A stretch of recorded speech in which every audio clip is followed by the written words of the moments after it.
Akhir Juni 2021, karena Partai Komunis menangkap orang Kristen, rumah tuan rumahku sedang diawasi. Aku segera pindah, tapi kemungkinan aku juga sedang diawasi. Jadi aku harus sembunyi di rumah untuk bekerja. Saat itu aku bertanggung jawab atas pekerjaan penyiraman. Beban kerjaku bertambah, dan ada hal yang tidak bisa diselesaikan dengan hanya menulis surat. Dan surat tidak seefektif komunikasi tatap muka. Iya. Jadi, sesuai kebutuhan pekerjaan, pemimpin memilih saudari Wang sebagai rekan sekerjaku. Awalnya dia tidak terlalu mengenal saudara-saudari. Jadi sebelum tiap pertemuan, aku selalu bersekutu dengannya tentang masalah yang harus ditangani untuk membantunya lebih efektif. Ada seorang anggota kelompok saudari Li selalu lalai dalam tugasnya. Dia tidak berubah setelah persekutuan, dan itu menunda pekerjaan. Berdasarkan prinsip, dia harus segera diberhentikan. Jadi, aku menyusun dokumen yang menjelaskan situasinya dan prinsip memberhentikan orang untuk saudari Wang periksa. Dan menyampaikan pendapatku kepadanya tentang alasan saudari Li harus diberhentikan. Agar dia bisa jelas dalam persekutuannya dengan saudari Li, yang bermanfaat baginya untuk merenungkan dan mengenal dirinya. Besoknya, saudari Wang pergi untuk memberhentikannya. Dia menceritakan prosesnya ketika dia pulang hari itu. Tapi tidak menyebut namaku dalam seluruh ceritanya. Atau berkata, aku telah membantunya menangani masalah itu. Aku sedikit kecewa. Aku rasa tidak ada orang yang tahu apa yang kulakukan di balik layar. Aku bingung apakah mereka akan berpikir saudari Wang lah yang memahami keadaan saudari Li, bahwa dia lebih arif dariku. Memikirkan banyaknya yang telah kulakukan yang tidak seorang pun tahu. Dan yang membuat saudari Wang terlihat baik, agak menjengkelkan bagiku. Mudah untuk jatuh dalam keadaan itu saat motif kita salah. Iya. Kemudian dalam diskusi kerja dengan saudari Wang, ada efektivitas satu kelompok makin buruk. Aku tidak mampu melihat sumber masalahnya. Dan dia mengatakan mungkin ada masalah dengan pemimpin kelompoknya.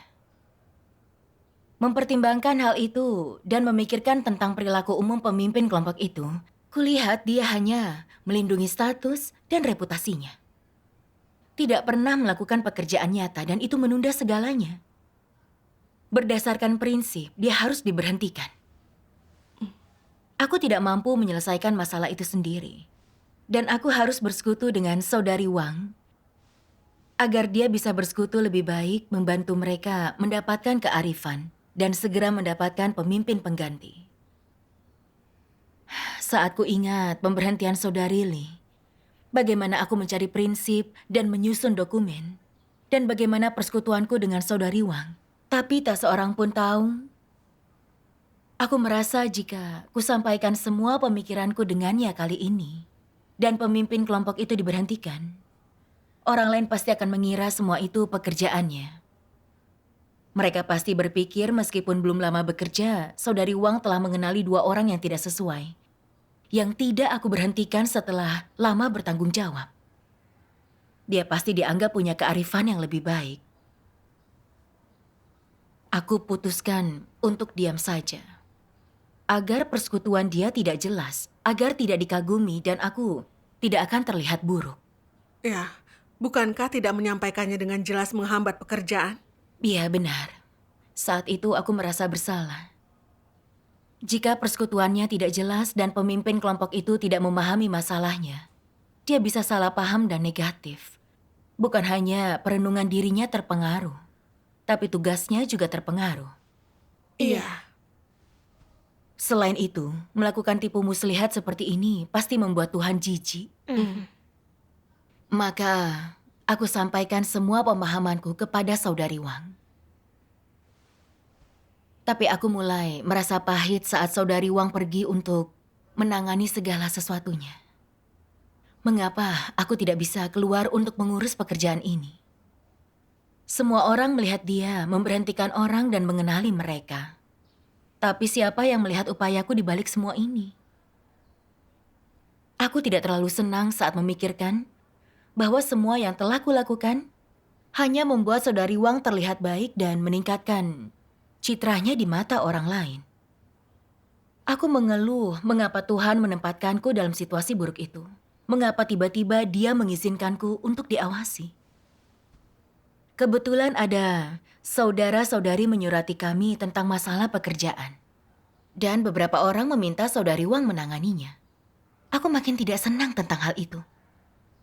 Aku merasa semua orang melihat saudari Wang, tapi tidak melihat pekerjaanku. Jika terus begitu, semua orang akan berkata, aku tidak berguna. Itu bukan pola pikir yang benar. Orang tidak melihat pekerjaan di balik layar, tapi Tuhan melihatnya. Benar. Kau hanya bisa bekerja di balik layar. Dalam hal ini, jika kau takut rekan kerjamu jadi pusat perhatian, pekerjaan itu akan sulit dilakukan. Benar. Iya. Tapi bukan itu yang ada di benakku. Yang aku pikirkan hanyalah bahwa aku tidak dikagumi. Aku merasa, meskipun saudari Wang yang sibuk, berada di rumah juga tidak mudah bagiku. Tidak seorang pun bisa melihat semua kerja kerasku. Aku tidak senang tentang hal itu. Dan ingin memikirkan cara untuk membalikan keadaan. Meskipun tidak bisa bertemu saudara-saudari secara langsung, aku bisa mengatur tugas untuk membuktikan aku melakukan banyak pekerjaan dan bahwa posisiku penting. Itu akan memperkuat citraku di benak orang lain. Tepat pada saat itu, kami menerima surat tentang beberapa urusan rutin gereja yang perlu diatur. Aku menuliskan detail persiapannya. Dan menulis dengan jelas tentang kapan saudari Wang akan pergi. Agar semua orang tahu, akulah yang mengatur semua ini. Akulah penentu keputusannya. Suatu hari, aku ingin menulis surat menanyakan keadaan seorang saudari. Tapi setelah ditulis, aku pikir, apakah dia tahu aku yang menulis surat itu? Jika tidak aku beritahu, dia mungkin berpikir saudari Wang lah yang memedulikannya. Harus kupastikan, saudari itu tahu aku yang menulisnya. Menulis namaku langsung akan terlalu jelas. Lalu, aku ingat aku pernah merekomendasikan lagu pujian kepadanya. Jadi aku bisa menanyakan tentang lagu itu, dan dia bisa tahu akulah yang menulisnya. Lalu aku segera menyelesaikan surat itu dan mengirimkannya. Aku membaca dari balasannya bahwa saudari itu tahu akulah yang menulisnya, dan aku sangat senang. Aku merasa masih bisa membuat diriku terlihat baik, dan terlihat punya kenyataan dan mampu menyelesaikan masalah. Jadi aku tidak menyadari tidak dalam keadaan yang benar. Bagaimana akhirnya kau bisa sadar? Ada saudari yang memberitahuku keadaannya sendiri adalah peringatanku. Dia berkata dengan sangat tertekan bahwa beberapa dokumen studi yang dia susun dikirim oleh rekan sekerjanya. Jadi dia merasa rekan kerjanya telah mengambil pujian darinya. Dan dia merasa kurang antusias dalam tugasnya. Hal ini mengejutkan bagiku. Bukankah aku hidup dalam keadaan yang sama? Aku juga tidak mencari kebenaran. Mungkinkah keadaan itu peringatan Tuhan agar aku merenung dan mengenal diriku? Lalu, ku cari firman Tuhan untuk menyelesaikan keadaanku. Aku membaca bagian ini.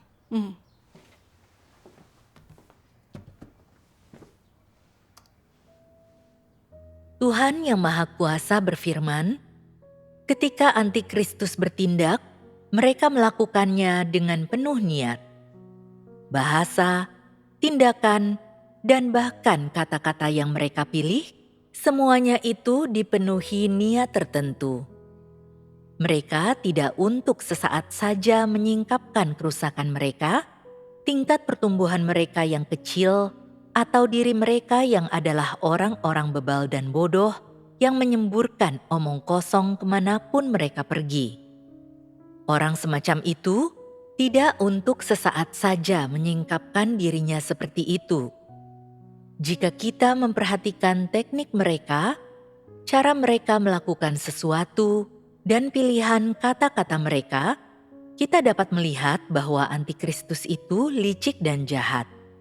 Demi status mereka sendiri, demi mencapai tujuan mereka mengendalikan orang, antikristus memamerkan diri mereka sendiri di setiap kesempatan tanpa pernah membiarkan satu kesempatan pun berlalu begitu saja. Apakah menurutmu orang-orang seperti itu akan menyingkapkan perilaku-perilaku ini di hadapanku? Ya, Menurutmu, mengapa mereka melakukannya? natur dan esensi mereka adalah pamer. Apakah antikristus hanya pamer? Apakah tujuan mereka adalah pamer? Mereka menuntut status. Yang mereka maksudkan adalah, tidak tahukah engkau siapa aku? Lihatlah hal-hal yang telah kulakukan. Aku melakukan hal yang baik ini, dan aku memberikan sumbangsih yang signifikan bagi rumah Tuhan. Karena engkau menyadari hal ini, bukankah seharusnya engkau memberiku pekerjaan yang lebih penting? Bukankah seharusnya engkau menghargaiku? Bukankah seharusnya engkau mengandalkanku untuk apapun yang kau lakukan? Bukankah mereka memiliki tujuan tertentu di sini? Antikristus ingin mengendalikan semua orang, siapapun itu. Apakah cara lain untuk menggambarkan pengendalian?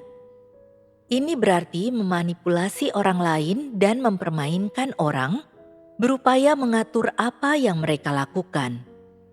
Misalnya, ketika saudara-saudari memuji sesuatu karena telah dilaksanakan dengan baik, antikristus segera mengatakan bahwa merekalah yang mengerjakannya, sehingga semua orang berterima kasih kepada mereka. Apakah orang yang benar-benar berakal sehat melakukan hal ini? Tentu saja tidak. Ketika antikristus melakukan perbuatan baik sekecil apapun, mereka berusaha memberitahu semua orang, sehingga semua orang akan menghormati dan memuji mereka. Inilah yang memuaskan mereka. Amin. Amin. Dari firman Tuhan aku mengerti bahwa antikristus selalu pamer. Semua yang mereka lakukan hanya untuk dikagumi orang lain dan hanya untuk mendapatkan status. Merenungkan firman-Nya dan watakku, bukankah aku sama seperti antikristus? Saat saudari Wang memberhentikan kedua saudari itu tanpa menyebutkan namaku, aku merasa diperlakukan tidak adil. Akulah yang pertama kali mengenali mereka, tapi pujian itu akhirnya jatuh ke tangan saudari Wang. Dialah satu-satunya yang terlihat bekerja. Tidak seorang pun akan melihat apa yang kulakukan. Tidak akan ada yang tahu jika kulakukan segala hal diam-diam. Itu sangat mencengkelkan. Aku berusaha keras untuk memamerkan diriku, agar aku dikagumi dan aku punya status di mata mereka. Terlihat aku hanya menulis pengaturan kerja, tapi sebenarnya aku berusaha mengingatkan orang agar tidak melupakanku. Dan saudari Wang hanya bekerja mewakiliku, tapi akulah yang bertanggung jawab. Dengan dalih membantu seorang saudari, aku bertindak seakan peduli padanya. Mengingatkannya tentang keberadaanku dan dapat kekagumannya, tidak membiarkan dia melihat motifku yang hina. Watakku ini sangat licik dan jahat. Kenyataannya, tanpa penyingkapan dan bimbingan Tuhan, aku tidak akan pernah tahu kedua saudari itu tidak layak untuk tugas. Pada saat mereka diberhentikan, pekerjaan itu telah mengalami kerugian. Khususnya tentang pemimpin kelompok itu. Tanpa saudari Wang membicarakannya, aku tidak akan mengetahuinya dan tetap mempertahankannya. Masuk akal. Tidak kulakukan pekerjaan dengan baik, dan aku bukan saja tidak merasa bersalah, tapi juga menuntut pujian dan menggunakan cara yang hina untuk mendapatkan status, untuk dihormati semua orang. Aku sangat tidak tahu malu. Lalu, aku baca satu bagian firman Tuhan. Boleh kubacakan? Baik. Bagian ini. Iya. Mereka yang menerapkan kebenaran dapat menerima pemeriksaan Tuhan dalam segala hal. Saat engkau menerima pemeriksaan Tuhan, hatimu menjadi lurus. Jika engkau melakukan sesuatu hanya untuk dilihat orang, ingin dikagumi, tetapi engkau tidak menerima pemeriksaan Tuhan, apakah Tuhan masih ada di hatimu? Orang-orang semacam itu tidak menghormati Tuhan. Jangan selalu bertindak demi dirimu atau selalu mempertimbangkan kepentinganmu sendiri. Jangan mempertimbangkan kepentingan manusia dan jangan memikirkan harga diri, reputasi, atau statusmu sendiri. Engkau harus lebih dulu memikirkan kepentingan gereja dan menjadikannya prioritas utamamu. Pertimbangkanlah kehendak Tuhan. Dan merenungkan apakah engkau murni atau tidak dalam bertugas. Apakah engkau setia atau tidak. Memenuhi tanggung jawab dan menyerahkan seluruh dirimu. Serta apakah engkau sepenuh hati memikirkan tugasmu dan pekerjaan gereja atau tidak. Engkau harus memikirkan hal-hal ini. Pahamilah semua itu dan akan menjadi mudah bagimu untuk melaksanakan tugasmu. Amin. Firman Tuhan sungguh benar. Untuk menerapkan kebenaran harus menerima pemeriksaan Tuhan. Dan tak boleh peduli anggapan orang, tapi hanya peduli untuk memuaskan Tuhan dan melaksanakan tugas. Benar, aku juga tahu hanya dengan hati yang tulus dan tidak memikirkan reputasi dan status, barulah perkenanan Tuhan diperoleh. Benar. Membaca firman Tuhan memberiku jalan penerapan. Jadi dalam persekutuan dengan orang lain, aku harus menerima pemeriksaan Tuhan. Bukan menggunakan surat untuk dikagumi dan mendapatkan tempat di hati mereka. Aku teringat semua surat yang Paulus tulis kepada gereja-gereja. Dia tidak pernah meninggikan atau bersaksi tentang Tuhan Yesus dan tidak berkata untuk mengikuti perkataan Tuhan Yesus. Dia hanya meninggikan dan bersaksi tentang dirinya. Membicarakan seberapa banyak dia bekerja dan menderita. Dia berkata, "Aku tidak kurang daripada rasul-rasul terkemuka itu," dan membawa orang ke hadapan dirinya di jalan menentang Tuhan. Benar. Surat-surat yang kutulis juga tidak bersaksi tentang Tuhan, tapi aku secara tidak langsung pamer.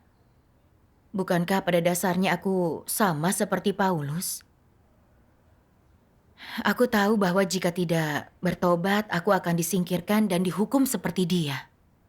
Benar. Menyadari hal ini, aku berdoa kepada Tuhan. Ya Tuhan, aku terlalu peduli dengan statusku.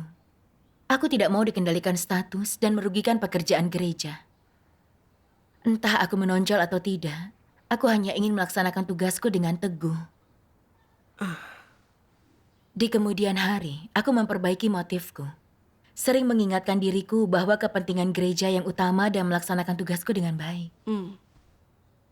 Suatu hari, kami menerima surat pengunduran diri dari saudara Chen. Mengatakan dia ingin berhenti karena dia tidak rukun dengan rekan sekerjanya. Kami sudah tahu sedikit tentang masalahnya. Terutama dia terlalu congkak dan bandel. Dia tidak bisa bekerja sama. Saudari Wang telah bersekutu dengannya, tapi dia tidak berubah. Ketika tiba-tiba dia mengundurkan diri, akan sulit untuk menyelesaikan masalah ini. Saat aku dan saudari Wang mendiskusikan masalahnya, aku menyampaikan perspektifku dan menemukan bagian firman Tuhan yang relevan. Saudari Wang juga berkata ini persekutuan yang tepat. Pada waktu itu terpikir olehku, walaupun persekutuanku bermanfaat, dialah yang akan berbicara dengan saudara Chen. Siapa yang akan tahu? Itu adalah upayaku, dan akulah yang memimpin. Itu membuatku ingin berhenti bersekutu dengannya. Tapi mengetahui bahwa Tuhan memeriksa semua pemikiran dan gagasanku, aku merasa agak gelisah. Mengapa aku selalu ingin melindungi reputasi dan statusku? Benar. Menerapkan kebenaran harus terus dilakukan. Kau harus mencari kebenaran dan melihat akibat mengejar status, maka lebih mudah untuk melepaskannya. Apa kau melakukan pencarian? Ku baca satu bagian firman Tuhan yang membantuku memahami akibat mengejar status. Iya, Jika ada orang berkata mencintai dan mengejar kebenaran, tapi tujuan yang mereka kejar adalah untuk menonjolkan diri, untuk pamer, untuk dikagumi, untuk mencapai kepentingan sendiri, dan melaksanakan tugas bukan untuk menaati atau memuaskan Tuhan, melainkan untuk memperoleh gengsi dan status, maka pengejarannya tidak dapat dibenarkan. Dengan demikian, dalam hal pekerjaan gereja, apakah tindakan mereka menghambat atau memajukan? Jelas menghambat. Tindakan mereka tidak memajukan. Semua orang yang menyatakan mereka melakukan pekerjaan gereja, tapi mengejar gengsi dan status, menjalankan urusan mereka, menciptakan kelompok atau kerajaan kecil mereka, apakah orang semacam ini sedang melaksanakan tugas? Semua pekerjaan yang mereka lakukan sebenarnya mengganggu, mengacaukan, dan merusak pekerjaan gereja. Apa akibat dari pengejaran mereka akan status dan gengsi?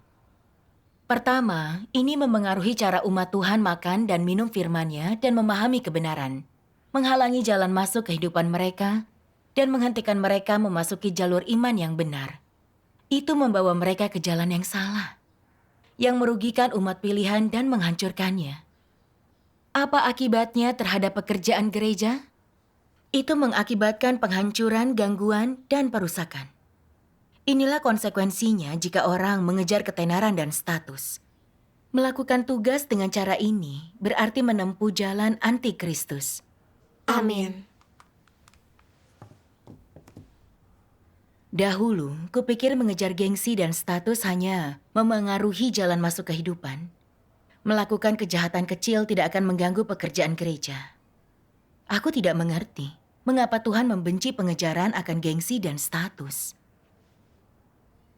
Membaca firman Tuhan menunjukkanku mengejar status dalam tugas dan tidak melindungi kepentingan gereja pasti akan merugikan pekerjaan gereja dan jalan masuk kehidupan saudara-saudari. Ini akan menghambat dan mengganggu pekerjaan gereja dan itu dikutuk oleh Tuhan. Iya. Saat mendiskusikan masalah saudara Chen, aku tidak mau bersekutu karena tidak bisa menjadi pusat perhatian. Itu tampaknya bukan masalah besar, tapi sebenarnya serius. Jika kami menunda persekutuan dengan saudara Chen, jalan masuk kehidupannya akan dirugikan dan penyiraman petobat baru terpengaruh. Iya. Sebagai penanggung jawab, seharusnya segera kubantu orang yang bergumul dalam tugas untuk menjaga pekerjaan gereja. Khususnya dengan Partai Komunis yang melakukan penangkapan. Saudari Wang berisiko ditangkap setiap kali pergi ke pertemuan. Jika dia tidak cukup siap, dia tidak akan mampu menyelesaikan masalah. Yang berarti dia bisa gagal dalam pekerjaannya. Bukankah itu sangat buruk baginya? Itu akan menghambat pekerjaan gereja. Iya. Aku tidak berpikir tentang bagaimana menyelesaikan masalah secepat mungkin. Aku hanya memikirkan dia bisa merebut pujianku. Aku sangat egoistis dan tidak punya kemanusiaan. Aku tidak melakukan pekerjaan nyata. Aku melindungi statusku dengan mengorbankan pekerjaan gereja. Itu menentang Tuhan, dan aku berada di jalan antikristus. Iya. Sebelumnya, aku bertanggung jawab sendirian dan berusaha keras walaupun itu melelahkan. Namun karena penangkapan PKT, aku hanya bisa bekerja dari balik layar. Aku enggan melakukan tugasku. Selalu ingin bersaing dengan saudari Wang.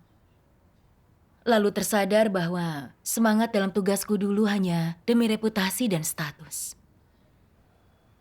Keadaan itu menyingkapkan motif dan pengejaranku yang keliru. Itu sepenuhnya keselamatan dan kasih Tuhan bagiku. Iya. Benar. Tanpa penyingkapan Tuhan dan tanpa firman Tuhan, sulit bagi kita untuk melihat watak rusak kita. Iya. Lalu aku teringat firman Tuhan yang memberiku kejelasan tentang jalan penerapan.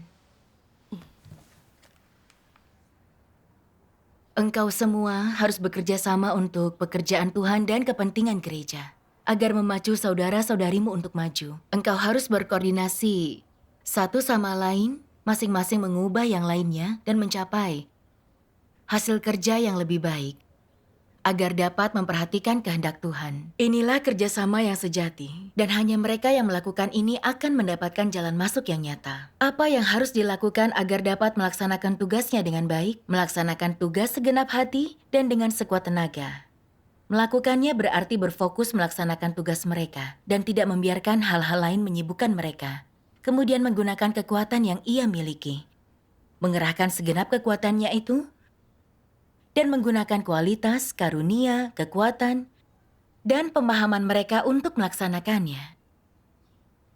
Jika engkau memahami, menerima, dan punya gagasan yang baik, engkau harus menyampaikannya kepada orang lain. Inilah kerjasama secara harmonis. Maka engkau akan melaksanakan tugasmu dengan baik dan mendapatkan hasil memuaskan dalam tugasmu. Jika engkau ingin selalu memikul seluruh beban dan menanggung semuanya, memamerkan dirimu alih-alih orang lain, apa itu berarti sedang melakukan tugasmu? Yang sedang kau lakukan itu kediktatoran. Itu artinya pamer. Itu perilaku iblis, bukan pelaksanaan tugas. Tidak seorang pun, apapun kelebihan, karunia, atau bakat khusus mereka, dapat melakukan semua pekerjaan sendiri. Mereka harus belajar bekerja sama jika ingin melaksanakan pekerjaan dengan baik. Itulah sebabnya kerjasama yang harmonis adalah prinsip dalam bertugas. Asalkan engkau mencurahkan segenap hati dan kekuatanmu dan seluruh kesetiaanmu, serta melakukan semua yang bisa kau lakukan, artinya engkau melaksanakan tugas dengan baik. Amin. Dari firman Tuhan aku mengerti, untuk bertugas dengan baik, kita harus memikirkan kehendak Tuhan dan bekerja sama. Kita harus menggunakan kelebihan kita untuk melengkapi kelemahan yang lain. Begitulah cara kita bisa mendapatkan berkat Tuhan. Iya. Tidak peduli siapa di antara kami yang menyelesaikan masalah, asalkan kesulitan orang lain dapat diselesaikan. Meskipun orang lain tidak melihat upayaku, melaksanakan tugasku dan memuaskan Tuhan akan memberiku penghiburan dan kedamaian. Syukur kepada Tuhan. Tidak memikirkan status, sungguh melaksanakan amanat Tuhan. Melaksanakan tugas secara diam-diam dengan hanya Tuhan yang tahu.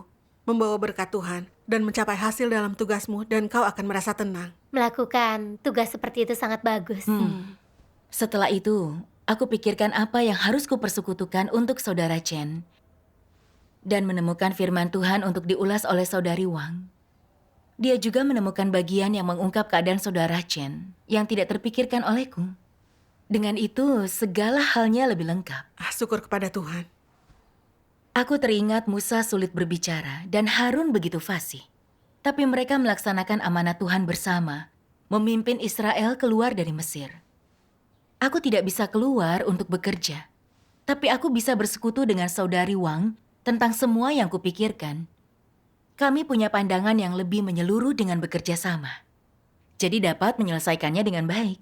Itu bermanfaat bagi pekerjaan gereja. Iya, Benar. benar. Saudari Wang bersekutu dengan saudara Chen setelah kami berdiskusi.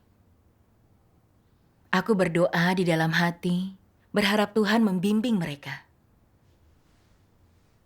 Kemudian suatu hari kami dapat surat dari beberapa saudara-saudari.